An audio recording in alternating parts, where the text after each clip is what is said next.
Ils l'ont frappé, traîné par les cheveux, et jeté dans la nuit glaciale. Tout ça parce qu'elle avait nourri un mendiant paralysé. Au portail. Ce que sa belle-mère malveillante et sa cruelle demi-sœur ignoraient, c'est que l'homme brisé dont elle se moquait était secrètement l'avocat de la famille. Le seul à connaître les griffes cachées du testament. Alors que la porte claquait derrière elle et que le sang touchait le sol, le mendiant murmura une phrase qui détruirait leur héritage pour toujours. Ce qui se produisit lorsqu'il ouvrit enfin. Le testament laisserait tout le monde, surtout elle, totalement sans voix. Le portail en fer grinça en se refermant, le son tranchant le silence comme un verdict. Emily Carter était étendue sur le gravier, la joue pressée contre la pierre froide, sa respiration formant des nuages blancs, irréguliers. Minuit engloutissait tout le domaine. La maison des Carter brillant derrière les barreaux, comme une créature vivante et satisfaite, chaude, éclairée et qui n'était définitivement plus la sienne. Elle tenta de bouger. La douleur répondit la première. À l'intérieur de la maison, Victoria Carter se tenait, parfaitement immobile, à l'écoute. Son peignoir de soie était impeccable, son expression sculptée, dans une cruauté calme. Elle attendait, non par compassion, mais parce que l'humiliation est toujours meilleure quand elle s'attarde, quand aucun bruit ne vint du portail. Elle sourit. Verrouille-le, dit doucement Victoria. Sa fille, Madison Carter, l'avait déjà fait. Madison s'appuya contre la porte, le pouls accéléré, les joues rouges. Non pas de peur, mais de pouvoir. Elle adorait ce moment. Adorait l'instant où Emily ne devenait plus qu'une histoire qu'elle pourrait réécrire plus tard. Elle l'a mérité, dit Madison plus fort que nécessaire. Donner à manger à un dégoûtant comme si on gérait une soupe populaire. Victoria se tourna lentement, délibérément. Faites attention, murmura-t-elle. On ne dit pas ça. On dit responsabilité. Elles rirent ensemble, un rire flottant à travers les couloirs de marbre qui sentaient encore faiblement la cuisine d'Emily. Plus que tout, c'est cela qui rendait Victoria furieuse. Même battue et ensanglantée, Emily avait laissé ses empreintes partout. De l'ordre, de la chaleur, une dignité silencieuse. Des choses que Victoria avait passé 10 ans à tenter d'effacer. Dehors, Emily se força à se hisser sur un coude. Ses doigts tremblaient, glissant. De sang. Le portail se dressait au-dessus d'elle, plus haut maintenant. Définitif. Elle ne pleura pas. Elle avait appris depuis longtemps que les larmes ne faisaient que les nourrir. Son esprit recula, sans invitation. 10 ans plus tôt, elle s'était tenue dans cette même allée, vêtue de noir, tenant le bras de son père pendant qu'il enterrait sa mère. Elle se souvenait de la main de Victoria sur son épaule ce jour-là.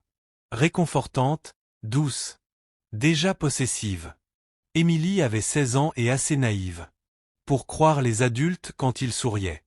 Les souvenirs se superposaient à la douleur. Victoria emménageant, temporairement. Madison prenant la chambre d'Emily, juste le temps que les choses se stabilisent. Le glissement lent de famille à fardeau. Quand son père fut victime d'un AVC, Emily avait déjà appris comment fonctionne la manipulation, comment l'inquiétude peut sonner comme de la gentillesse tout en vous privant d'oxygène. Ton père ne voudrait pas ce stress, disait Victoria. Tu es trop émotive, Emily, ajoutait Madison. Sois reconnaissante qu'on te laisse rester. Reconnaissante. Le mot résonnait maintenant tandis qu'Emily se traînait vers le portail.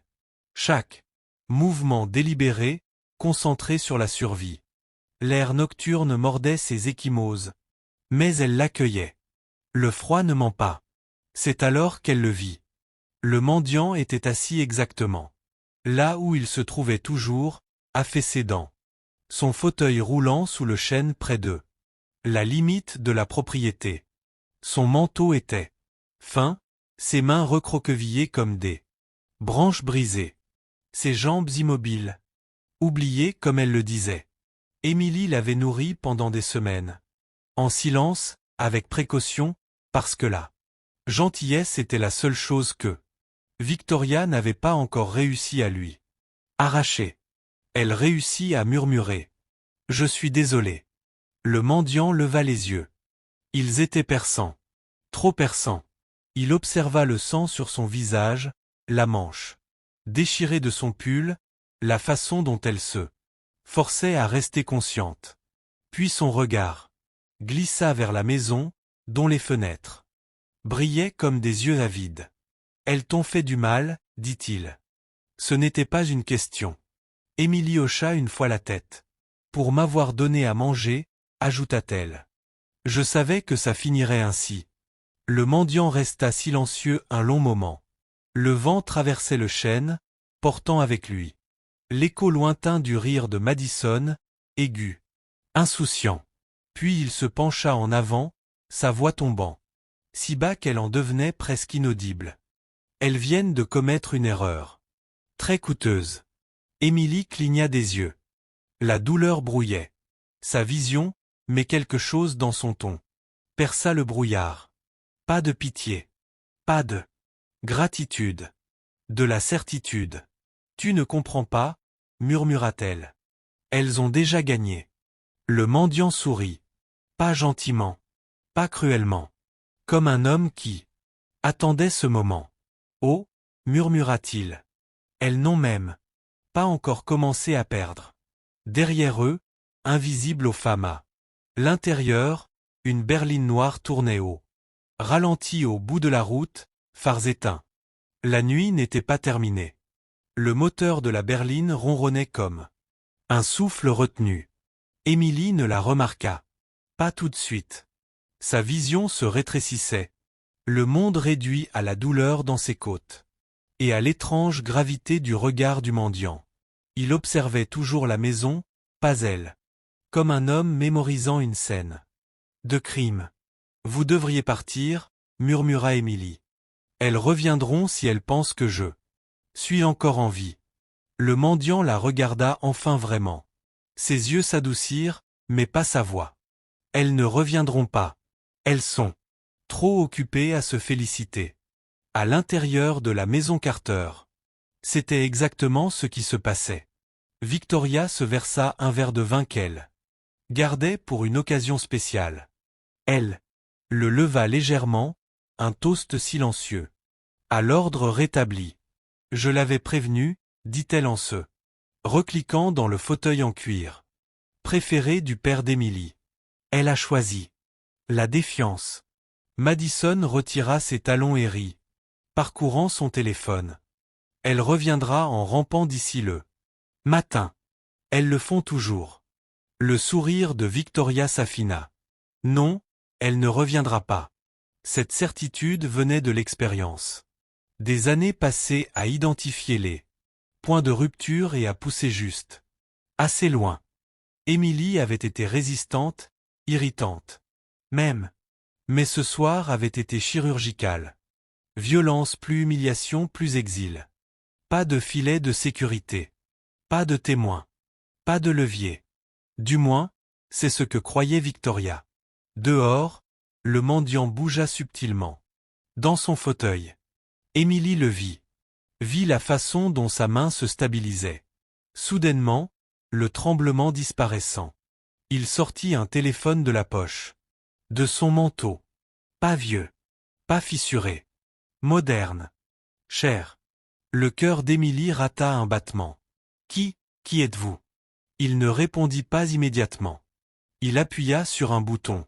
Sortez, dit-il calmement. Maintenant. Les phares de la berline s'allumèrent. Je ne comprends pas. Vous comprendrez, dit-il doucement. Mais pas encore. La voiture s'approcha. Le conducteur descendit, grand, large d'épaules, vêtu d'un manteau taillé sur mesure, qui n'avait rien à faire ici. Il se dirigea vers Émilie avec assurance. Faites attention, dit le mendiant. Elle a une commotion. Le conducteur hocha la tête avec respect. Monsieur. L'hôpital ou pas? Trop de questions. Emmenez-la. À la maison de ville. Bien, monsieur. Ce seul mot brisa quelque chose. Le monde bascula quand le conducteur s'agenouilla près d'elle. Ça va aller, madame? On s'occupe de vous. Émilie regarda le mendiant, paniquée. Je ne connais même pas votre nom. Il soutint son regard. Vous le saurez. Et quand ce sera le cas, cette nuit prendra tout son sens. Alors qu'on la soulevait, ses pensées se fragmentaient en souvenirs. Victoria au chevet de son père, chuchotant au médecin. Madison forgeant sa signature. Le testament jamais lu à voix haute. Parce que, trop douloureux. Le testament. Son père était méticuleux, presque paranoïaque. Il avait plaisanté un jour. Si je meurs mystérieusement, suppose une trahison. Maintenant, attaché à l'arrière de la voiture, la chaleur revenant. Dans ses membres, les paroles du mendiant tranchèrent le brouillard. Votre père m'a engagé 2 ans. Avant sa mort. Parce qu'il avait peur d'elle. Émilie inspira brusquement. Engagé pourquoi?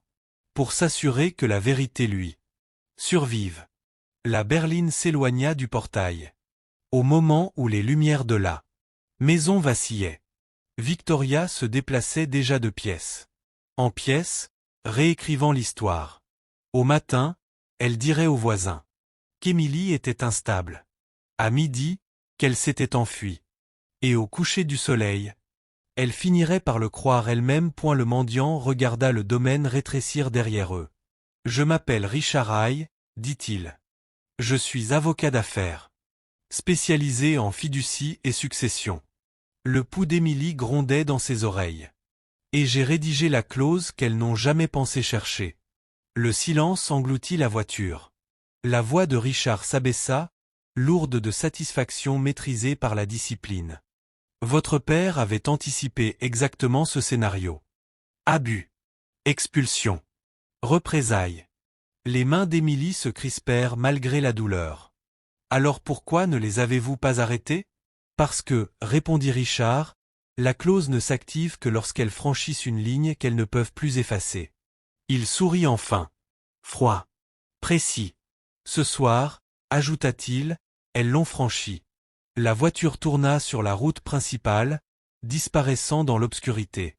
Derrière eux, la maison Carter se dressait, haute et confiante, inconsciente que chaque luxe à l'intérieur avait désormais une date d'expiration. Et dans la poitrine de Victoria, sans qu'elle le sache encore, un compte à rebours avait déjà commencé. La maison de ville se trouvait à la lisière du quartier historique, étroite et discrète de l'extérieur, le genre d'endroit que personne ne regarde 2 fois. À l'intérieur, cependant, le silence semblait intentionnel, comme si chaque son avait été mesuré et approuvé à l'avance. La berline entra dans le garage privé, et la porte se referma derrière eux avec une certitude mécanique douce qui fit comprendre à Émilie à quel point elle avait été exposée toute sa vie.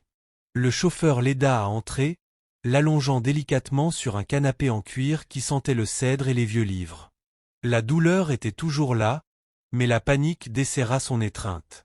Pour la première fois cette nuit-là, elle se sentit contenue plutôt que rejetée. Richard Haye retira son manteau et le plia soigneusement sur une chaise. Plus de mains tremblantes. Plus de posture affaissée. Même assis, il portait l'autorité comme une gravité naturelle.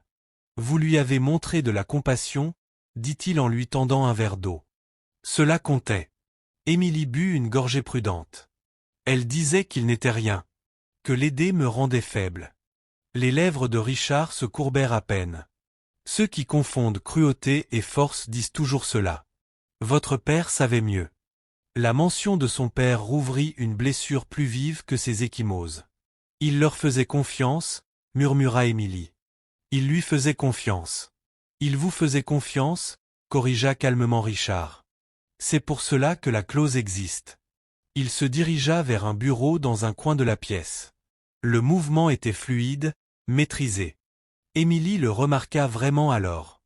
Sa paralysie était réelle mais elle n'avait jamais été sa vulnérabilité. C'était son camouflage. Richard ouvrit un tiroir verrouillé et en sortit un dossier épais relié en cuir rouge foncé. Il le posa sur le bureau avec la gravité d'un verdict. Voici la fiducie familiale Carter. Elle contrôle la maison, les investissements, les comptes offshore et les fondations caritatives que Victoria aime exhiber pour sa crédibilité sociale. La mâchoire d'Emily se crispa. Elle a dit que tout lui revenait directement. Elle a menti, répondit Richard. À répétition. Avec assurance. Maladroitement. Les pages bruissèrent comme des secrets retenus. Votre père a modifié la fiducie après son AVC, lorsqu'il a compris à quel point vous étiez isolé. Il craignait des représailles si les changements étaient découverts trop tôt. Il a donc ajouté une clause d'exécution conditionnelle. Quelles conditions? Richard s'assura qu'elle était pleinement attentive. Tout acte de violence physique, d'expulsion forcée ou d'abus émotionnel documenté commis contre vous par un bénéficiaire ou son agent déclenche la déchéance immédiate de tous les droits. Émilie le fixa. Tous, confirma-t-il. Les actifs reviennent à la partie protégée. C'est-à-dire vous. La pièce sembla soudain plus lourde de possibilités. Elles m'ont battu. Elles m'ont jeté dehors. Et elles l'ont fait sous caméra, ajouta Richard. Quelle caméra? Il appuya sur un bouton. Un écran s'alluma, montrant le portail du domaine sous plusieurs angles. L'audio était indiscutable. La voix tranchante de Victoria. Le rire aigu de Madison. Les coups. Le portail qui claque. Emily porta la main à sa bouche. Votre père a installé le système après son AVC. Victoria ne l'a jamais remarqué parce qu'elle ne cherchait jamais ce qui ne la servait pas.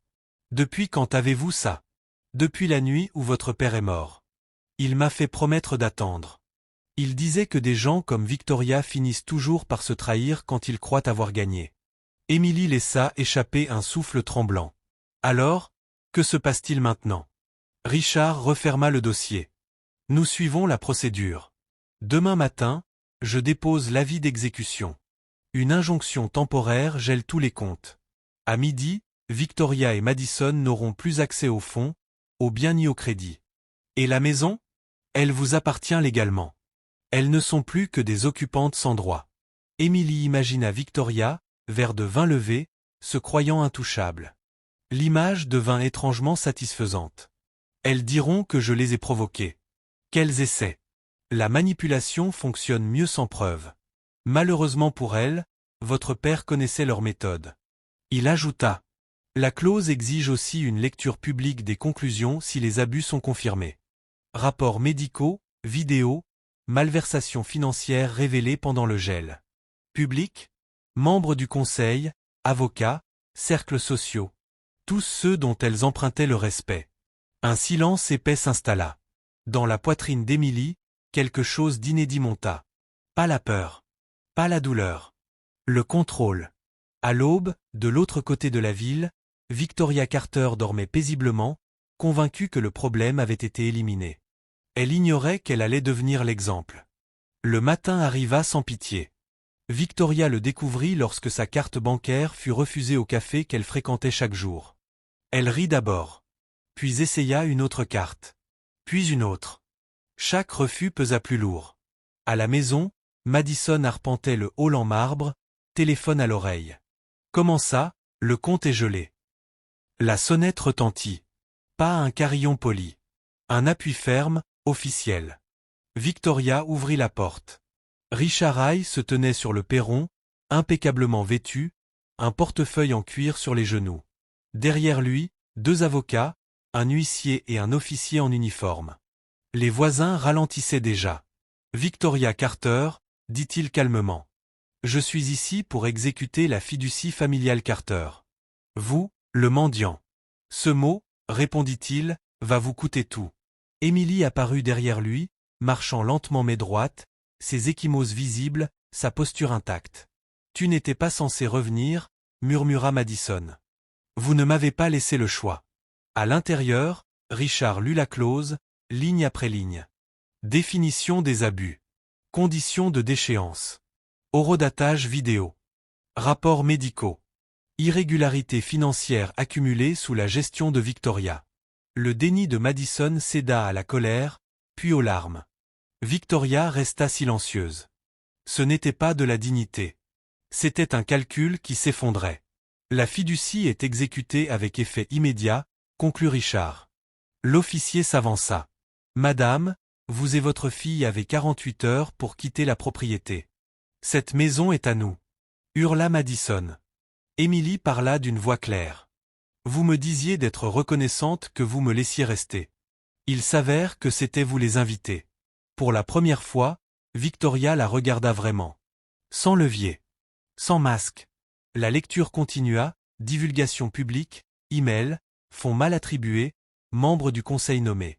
L'armure sociale de Victoria se fissurait à chaque révélation. Quand le dossier se referma, le silence était total. Émilie ouvrit grand la porte d'entrée. La lumière du matin inonda la pièce. Vous devriez partir, dit-elle calmement. Vous n'habitez plus ici. Victoria sortit la première, le menton levé. Mais la fierté ne protégeait plus rien. Quand la maison fut vide, Émilie resta seule dans le hall. L'air semblait différent. Plus honnête. Richard l'observa. Votre père serait fier. Émilie expira longuement. Il m'a appris à être gentille. Puis elle ajouta. Il m'a aussi appris à faire attention. Dehors, le portail était ouvert.